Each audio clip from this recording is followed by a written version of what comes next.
영적 갱신이라는 제목으로 말씀을 나누겠습니다. 37장은 유명한 본문입니다. 마른 뼈가 부활하는 그런 환상을 다루는 부분이죠.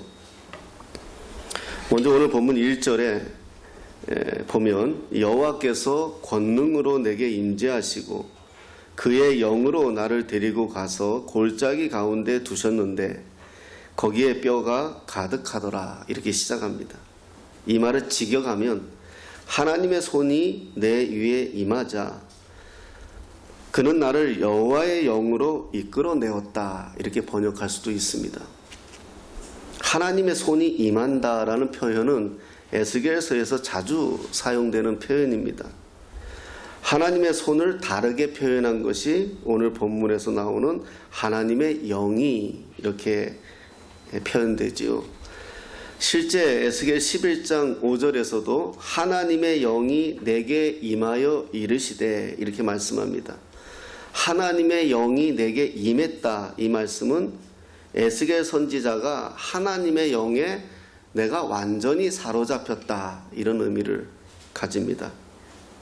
그러니까 오늘 본문 1절에서 하나님께서 권능으로 내게 임재하시고, 이 말은 하나님의 영이 나를 완전히 사로잡아 그래서 내가 지금 하나님의 영에 지배당한 상태를 의미하는 그런 말씀입니다.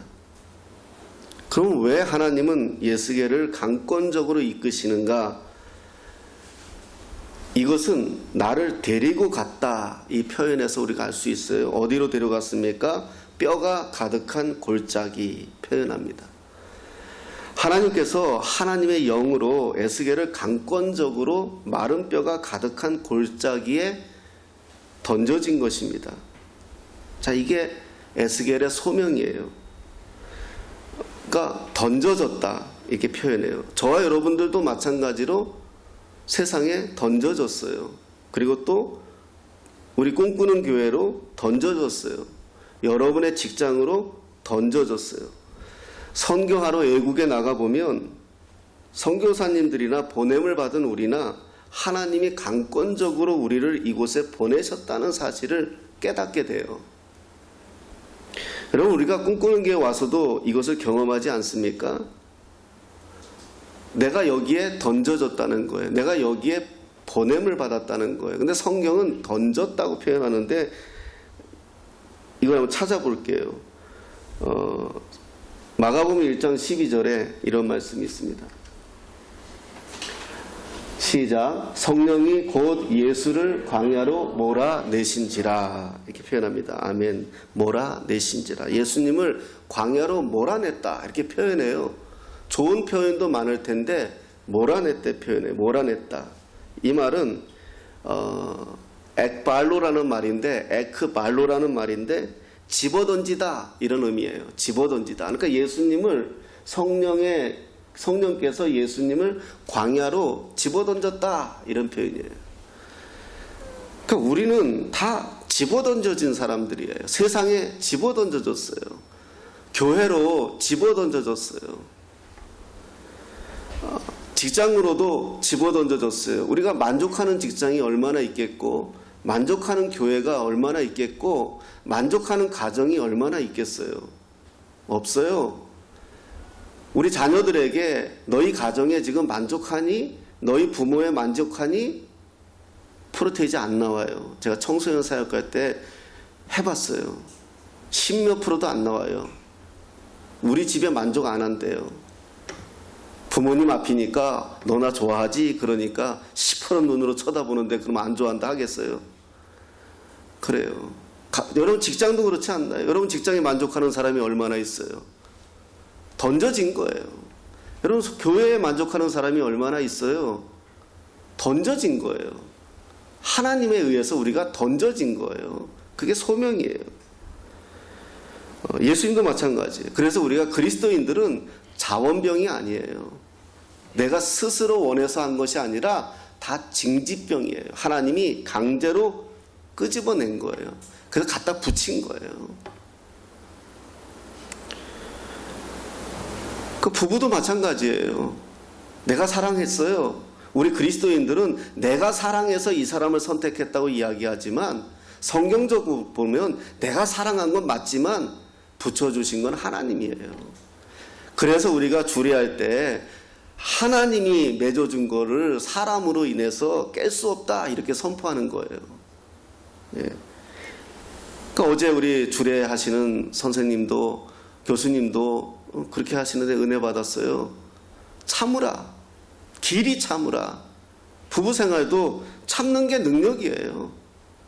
그거 한순간만 참으면 되는데 그러면 돌아서면 다시 또 괜찮아지거든요. 그게 인간이잖아요. 인생이잖아요. 근데 그 순간을 못 참는 거거든. 그러니 갈 때까지 가버리고 나도 모르게 하지 말아야 될 말이 튀어나와 버리고 그게 평생의 상처가 되고 위기를 만나면 또 그게 튀어나오고 참으라. 예, 우리는 다 좋은 환경을 찾습니다. 쉬운 환경을 찾아요. 그런데 그게 뜻대로 되던가요? 아닙니다. 그렇게 안 돼요. 뭐 피하면 뭐 만난다고요? 그게 우리 인생이에요. 그런데 오늘 본문에 에스겔이 하나님의 손에 이끌려 성령의 관건에 내가 그렇게 하나님께 징집되었다. 내가 하나님의 영에 사로잡혔다. 이렇게 말씀하는 거예요. 본문 2절에 나를 그 뼈 사방으로 지나가게 하시기로 본즉 그 골짜기 지면에 뼈가 심이 많고 아주 말랐더라. 하나님이 나를 강권적으로 끄집어 올려서 내려다보게 하셨는데 뼈가 가득한 골짜기가 보였는데 뼈들이 아주 많았고 아주 말랐더라. 이렇게 보이는 거예요. 에스겔 눈에. 하나님의 권능은요. 에스겔로 하여금 많은 뼈들 한가운데로 지나가게 해요. 뼈를 강조하는 것은 죽음의 권세를 말하는 거예요. 하나님께서 에스겔을 죽음의 권세 아래 시달리게 하시는 것은 잠정적으로 부활을 꿈꾸도록 인도하시는 거죠. 말씀하는 거죠. 말라버린 뼈들이 펼쳐져 있는 골짜기, 그것은 당시 하나님의 백성들의 영적인 기근과 영적인 빈곤과 영적인 결핍을 보여주는 거예요.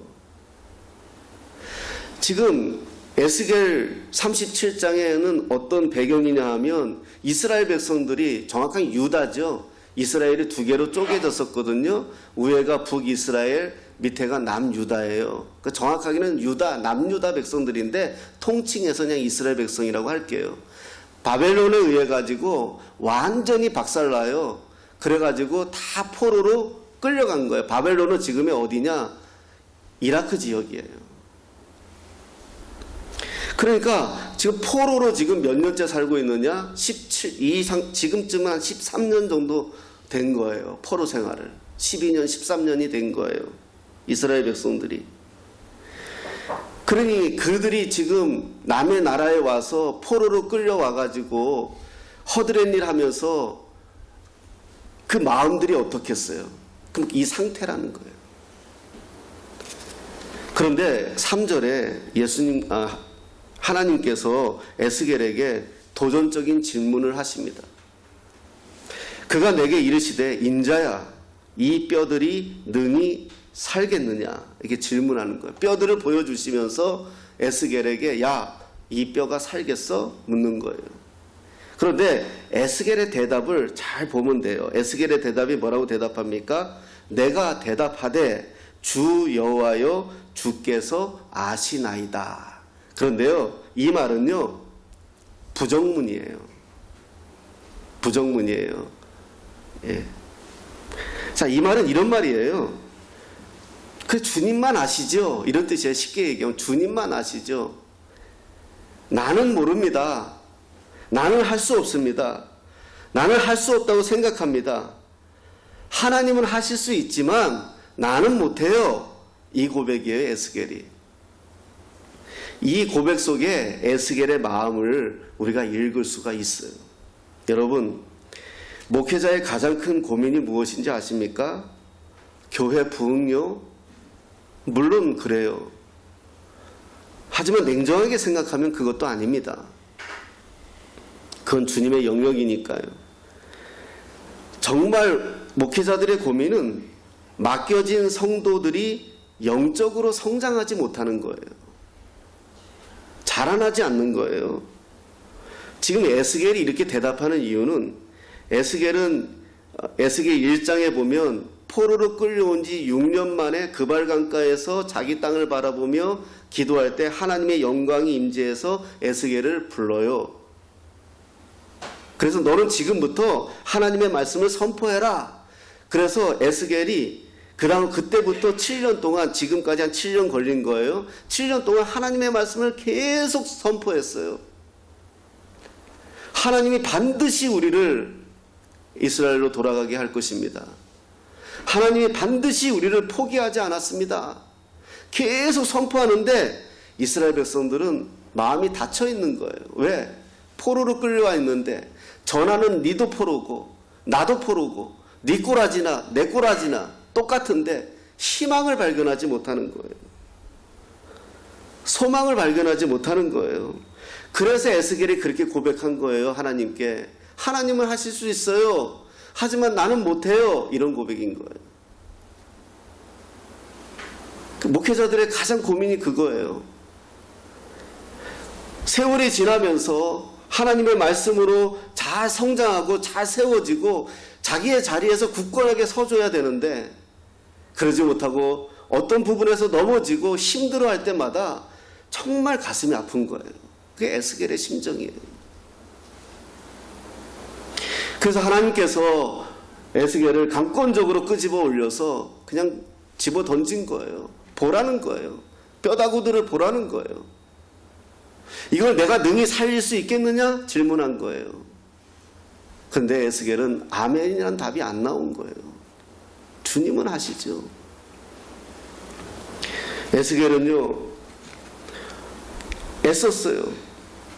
시드기야의 미련한 외교 정책으로 인해서 나라가 망하고 포로로 끌려와 있던 유다의 귀족과 왕족들에게 하나님의 심판의 정당성도 외치면서 예루살렘은 철저히 죽었고 유다와 다윗 왕조와 성전은 완전히 파멸됐다. 옛날의 꿈을 이제는 잊어버리고 이제는 다시 하나님의 손에 우리가 붙들림 받아야 된다. 우리가 왜 망했냐?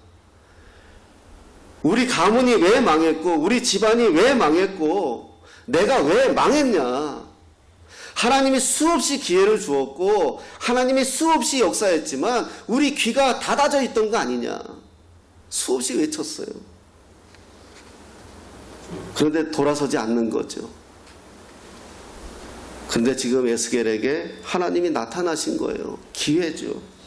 에스겔에게 마른 뼈의 환상을 보여주시면서 에스겔에게 소명을 주는 겁니다. 4절에 대언하여 이르기를 그렇게 표현해요. 대언하여 이르기를. 다시 에스겔에게 말하는 거예요. 그럼에도 불구하고 하나님의 말씀을 선포해라. 대언하여. 하나님의 말씀을 대언하여. 여호와의 말씀을 들을지어다. 이들에게 다시 소망이 생길 수 있는 유일한 근거는 하나님의 말씀이라는 거예요. 여호와의 말씀을 들을지어다. 그래요. 하나님의 말씀이에요. 하나님의 에스겔에게 물었어요. 이 뼈들이 능히 살겠느냐? 아니요. 할 수 없습니다. 하나님만 아십니다. 그때 하나님이 주시는 말씀이 무엇입니까? 여호와의 말씀을 들을지어다. 그럼 그동안 에스겔 하나님의 말씀을 전하지 않았을까요? 그럼에도 에스겔에게 여호와의 말씀을 들을지어다 라고 선포하라고 말씀하는 거예요. 우리를 변화시킬 수 있는, 우리의 인생을 바꿀 수 있는, 우리를 다시 사랑하게 할 수 있는, 우리를 다시 그리스도를 살아가게 할 수 있는 유일한 방법은 하나님 말씀밖에 없다는 거예요.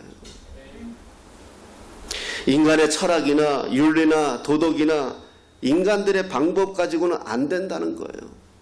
우리가 몇십 년 전만 해도 우리 부모님들이 초등학교도 채 못 나왔어요.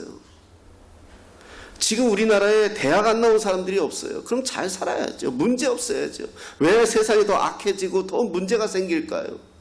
우린 결론을 내리는 거예요. 인간의 도덕이나 인간의 윤리나 인간의 철학으로는 세상을 바꿀 수 없다는 거예요.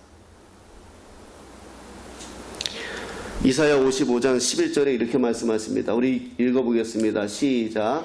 내 입에서 나가는 말도 이와 같이 헛되이 내게로 되돌아오지 아니하고 나의 기뻐하는 뜻을 이루며 내가 보낸 일에 형통함이니라. 아멘. 예. 하나님 말씀하시는 거예요. 내 입에서 나가는 말은 헛되이 될 것이 하나도 없다는 거예요. 반드시 이루어진다고, 반드시 기뻐하는 뜻을 이루고 반드시 형통할 것이다. 여러분, 이 말씀을 믿으시기를 예수님의 이름으로 축복합니다. 여러분, 마른 뼈들이 살아나는 유일한 배경은, 능력은 하나님 말씀이에요. 오늘 보면 6절에 뭐라고 말씀합니까? 너희 위에 힘줄을 두고 살을 입히고 가죽으로 덮고 너희 속에 생기를 넣으리니 너희가 살리라.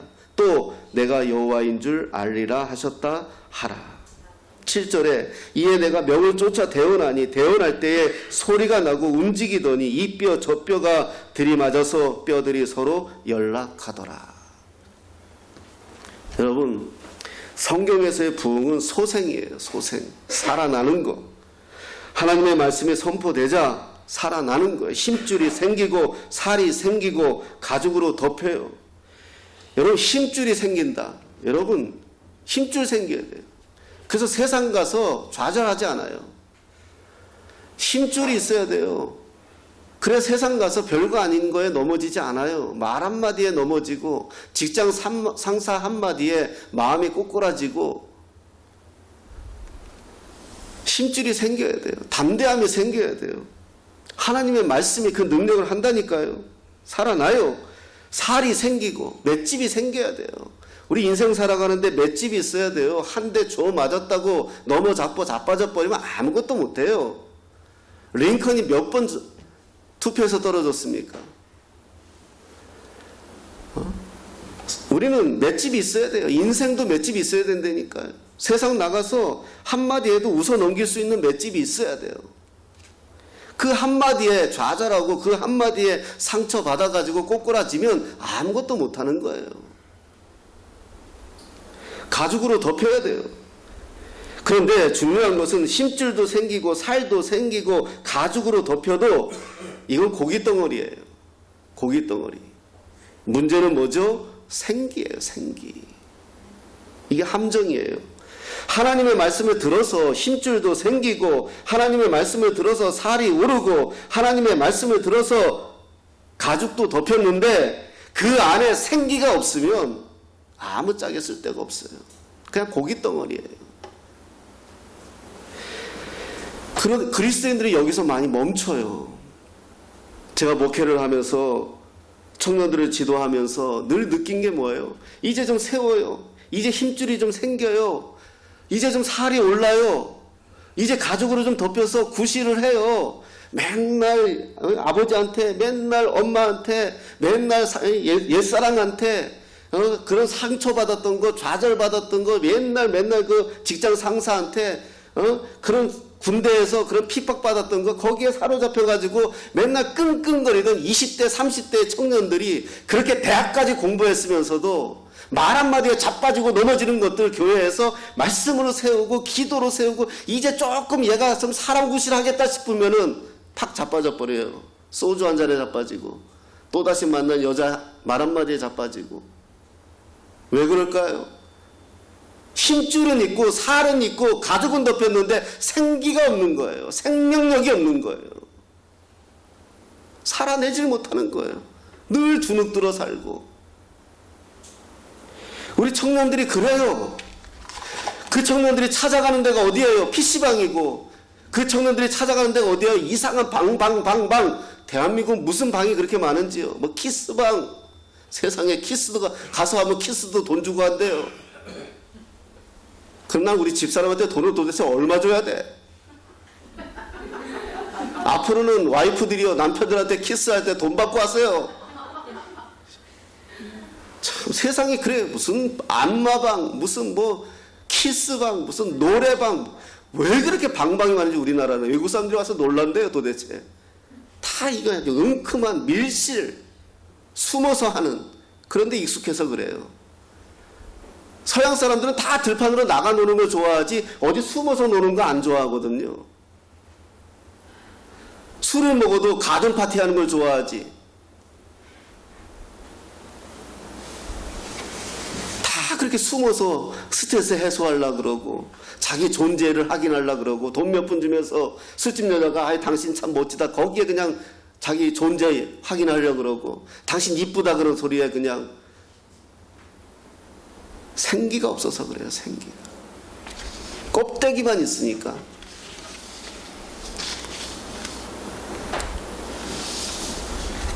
여러분, 창세기 2장 7절에 이런 말씀이 있습니다. 읽어보겠습니다. 시작. 여호와 하나님이 땅의 흙으로 사람을 지으시고 생기를 그 코에 불어넣으시니 사람이 생명이 되니라. 아멘. 이게 돼야 되는 거예요. 흙으로 사람을 지으셔서 흙덩어리로 사는 것이 아니라 생기를 코에 불어넣으시니 사람이 생명이 되니라. 살아있는 존재가 되는 거예요. 살아있는 존재. 이게 없으면 자빠지는 거예요. 흙덩어리는요, 그냥 내 몸덩어리가 원하는 대로 가는 거잖아요. 요한복음 6장 63절에 이런 말씀이 있습니다. 시작. 살리는 것은 영이니 육은 무익하니라. 내가 너희에게 이른 말은 영이요 생명이라. 아멘. 우리를 살리는 것은 영이에요. 영. 그럼 하나님의 영이 언제 전달돼요? 너희에게 이른 말은 영이요. 하나님의 말씀이 선포될 때 영이 임재한다는 거예요. 임한다는 거예요. 여러분, 부탁입니다. 저도 제 자신을 보면 정말 허점도 많고 실수도 많고 문제점 많은 인간이에요. 늘 하나님 앞에 회개해요. 참지 못하고요. 그런데 강단에 서서 제가 말할 때는요, 제 목소리로 들으면 안 돼요. 하나님의 음성으로, 하나님의 말씀으로 받아야 돼요. 제가 여기 내려가서 여러분들하고 밥 먹고 교제하고 농담하고 할 때는 그 인간 손병훈이에요. 그 인간 손병훈이는 믿지 마세요. 그러나 적어도 여기서 하나님 앞에 기도하고 말씀을 바탕으로 해서 전파되고 선포되는 이 말씀에 하나님의 영이 임한다는 사실을 깨달아야 돼요. 그게 하나님의 영이 나를 살리는 거예요. 언젠가 들은 말씀, 내가 위기에 빠져 있을 때, 내가 어떤 힘들어 정말 좌절하고 있을 때 언젠가 들은 말씀이 내가 기억나는 거예요. 그때 내가 그렇게 살지 말자. 내가 이러면 안 되지. 그게 하나님 말씀이에요. 오늘 보면 10절에 이에 내가 그 명령대로 대원하였더니 생기가 그들에게 들어가매 그들이 곧 살아나서 일어서는데 극히 큰 군대더라. 아멘. 생기가 하나님의 말씀을 대원했더니 에스겔이 하나님의 말씀을 선포했더니 하나님이 하라고 해서 다시 했더니 생기가 그들에게 들어가매 그들이 살아서 일어났다는 거예요. 뼈들이 환상으로 지금 자기 눈에 보이는 거죠. 이스라엘 백성들이 살아나는 게 보이는 거예요. 그런데 어느 정도로 큰 군대더라. 이스라엘을 하나님의 군대라고 지칭하는 내용은 민수기에 나와요. 민수기에 보면은요, 애굽의 노예였던 이스라엘 백성들이 모세를 통한 하나님의 말씀으로 하나님이 약속하신 가나안을 향해 행진하는 이스라엘 백성들을 하나님께서 나의 군대다 이렇게 표현해요. 11절에 뭐라고 말씀하십니까? 또 내게 이르시되 인자야 이 뼈들은 이스라엘 온 족속이라. 그들에게 이르기를 우리의 뼈들이 말랐고 우리의 소망이 없어졌으니 우리는 다 멸절되었다 하느니라. 이 뼈들은 이스라엘을 표현한다고 말씀드렸습니다. 뼈가 말랐다는 것은 소망이 없다는 거예요. 오랜 동안 포로 생활하는 이스라엘 백성들, 12년 동안 와서 포로 생활하는 백성들, 소망이 없었다는 거예요. 여러분, 병원에 목사들은 신방을 참 많이 다녔어요. 저는 원자력 병원이 제 교구에 있었기 때문에 제가 교구 목사할 때 원자력 병원은 정말 한 일주일에 서너 번씩 갔어요. 암 환자들이 왜 그렇게 많은지요. 갔는데 거기서 의사 선생님들이 아주 자주 들락날락거리니까 의사 선생님들이 먼저 인사해요. 잘 아니까. 오셨어요? 하고 이제 인사 고르는데 그 의사 선생님들하고 얘기를 해보면 자기들이 제일 힘든 환자들은 말기 환자, 사기 환자, 오기 환자 이런 거 아니래요. 자기들이 제일 힘든 환자는 안 살겠다고 작정한 환자들. 병원을 와서 있으면서 난 못 살아요. 나 죽으면 되지요. 그러면 자기가 의사로서 아주 좌절감을 느낀대요. 죽으려고 하는 사람 왜 살리겠어요? 왜 비싼 돈 들여서 자식들 돈끌 빼가지고 병원에 누워있으면서 그따구 소리 하냐 이거예요. 그런데 노인네들이 나 죽으면 되죠. 그 병원에 왜 누워있어요? 조용히 산골에 들어가면 되지. 그런다는 거예요. 제일 힘들대요. 근데 말기 환자든 사기 환자든 오기 환자든 선생님 저 한번 어떻게 하면 될까요? 제 선생님 하라는 대로 할게요. 저 살고 싶어요. 이런 사람들은요 산대요. 소망이 없다는 게 그렇게 두려운 거예요. 우리가 인생 살면서 소망이 없다는 건 정말 사형선고예요. 여러분, 우리가 자식들 키워요. 내 자식에게 소망이 없다고 생각해 보세요. 나에게 그런 소망이 기대가 없다고 생각해 보세요. 우리가 무슨 낙으로 살까요? 여러분들이 계획하고 꿈을 꾸고 소망하는 것이 있는데 그것이 내가 스스로 나도 모르게 소망이 없다고 생각해 보세요. 그래서 나는 그 일을 해야 된다고 생각해 보세요. 그건 죽음이에요. 사망이에요. 소망이 없다는 거 그렇게 두려운 거예요. 그때 12절에 이렇게 말씀합니다. 그러므로 너는 대언하여 그들에게 이르기를 주 여호와께서 이같이 말씀하시기를 내 백성들아 내가 너희 무덤을 열고 너희를 거기에서 나오게 하고 이스라엘 땅으로 들어가게 하리라. 아멘. 변화되지 않는 이스라엘 백성들 13년 동안 하나님의 말씀을 선포했지만 마른 뼈와 같은 이스라엘 백성들 아무 소망이 없고 기대가 없고 포로 생활하는 그들에게 정말 지쳐있는 에스겔에게 하나님 찾아오셔서 강권적으로 그를 끄집어 올려서 에스겔 골짜기를 보여주면서 내가 저들을 살릴 수 있겠느냐. 다시 에스겔에게 소망을 주는 거죠. 너는 말씀을 대언해라. 포기하지 말고 대언해라. 포기하지 말고 말씀을 전해라. 그 말씀이 곧 생기가 되어 그 말씀으로 곧 살아날 것이다. 이 소망을 갖고 우리는 살아가고 있는 거예요. 유일한 방법은 하나님의 말씀밖에 없습니다. 사랑하는 여러분, 우리에게 놓여져 있는 문제가 뭘까요? 우리 앞에 확신하지 못하는 것들은 무엇일까요? 작은 문제 하나 하나님의 능력으로 해결하지 못한다면 우리는 다시금 이 말씀 앞에 무릎 꿇어야 해요. 우리는 이 말씀을 통하여 마른 뼈와 같은 우리에게 하나님의 말씀으로 생기를 불어넣는 이 사건을 통해서 우리 다시 말씀 앞에 서야 돼요. 나를 지치게 하는 게 뭘까요? 나를 힘들게 하는 게 뭘까요? 나를 바쁘게 하는 게 뭘까요? 여러분, 내가 아무리 바빠도 내가 아무리 지쳐도 소망이 있다면, 꿈이 있다면 지치지 않아요. 그 사람은요 끝까지 그 일에 매진해요. 소망이 없고 희망이 없으니까 지치는 거거든요. 여러분, 구멍가게 하는 사람이 슈퍼를 바라보고요, 슈퍼를 하는 사람이 백화점을 바라볼 때 그런 새벽같이 나와서 일해도 지치지 않아요. 그러나 나는 영원히 구멍가게밖에 할 수 없어 라고 마음 먹는 순간 그 사람은 오늘 새벽에 아침에 일어나는 게 지옥 같은 거예요.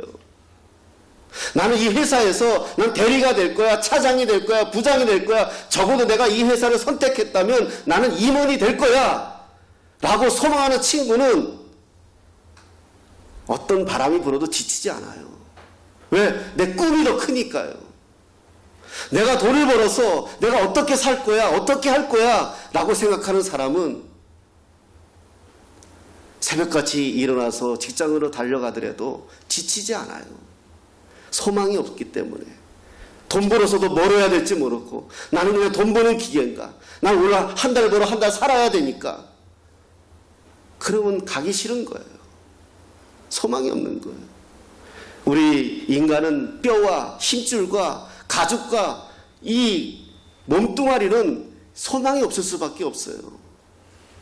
우리 안에 생기가, 하나님의 영이 우리 안에 들어와서 나를 이 땅에 집어던진, 하나님이 나를 이 땅에 집어던진 그 이유를 알 때, 그 소망이 생길 때 우리는 오늘을 살아가는 거예요. 힘들어도 지쳐도 오해받아도 우리는 꿋꿋하게 살아가는 거예요. 내 모습이 마른 뼈와 같지는 않습니까? 아무 쓰잘데기 없다고 나는 그런 존재로 여기고 있습니까? 아닙니다. 저와 여러분들 지치게 하는 게 뭘까요? 돈일까요? 건강일까요? 사람과의 관계일까요? 아니요. 내 안에 생명이 없기 때문에 그래요.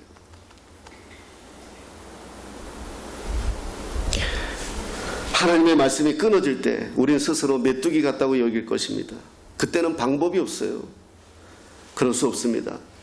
예수님께서 죽은 지 3일이나 된 나사로에게 나사로야 나오너라 하시니 죽었던 나사로가 살아나왔습니다. 여러분, 하나님 오늘 말씀하십니다. 일어서자. 일어서는 겁니다. 나와 함께 하자. 함께 하는 겁니다. 그게 우리의 삶의 능력이에요. 돈 몇 푼에 우리가 세상에 저당 잡힐 이유가 없어요. 하나님은 오늘도 말씀하십니다. 우리가 속해 있는 가정, 저와 여러분들의 가정, 공동체, 또 속해 있는 모든 곳에 마른 뼈와 같은 그런 것들이 있다 할지라도 여러분들은 살아나십시오. 여러분들이 주관하시고 주장하시고 그리스도의 권세가 되어서 어느 공동체든 여러분들을 통해서 살아나는 놀라운 역사가 있기를 예수님의 이름으로 축복합니다.